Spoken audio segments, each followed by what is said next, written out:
मैं बिरयानी लाई हूँ आप सबके लिए। अच्छा चलें बैठे हैं। फाइनली बिरयानी। मेरा तुम इस डब्बे में क्यों लेकर आई हो बिरयानी?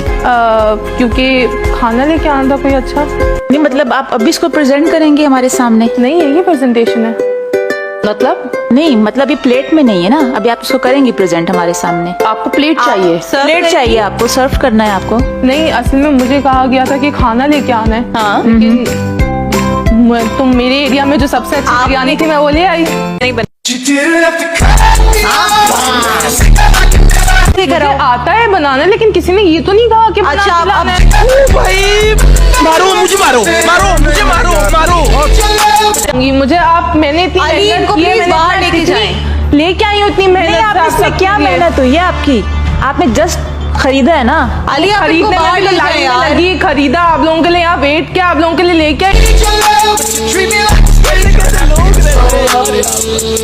अभी किसी ने भेजा है मेरे पे, छोड़ा है? नहीं Women.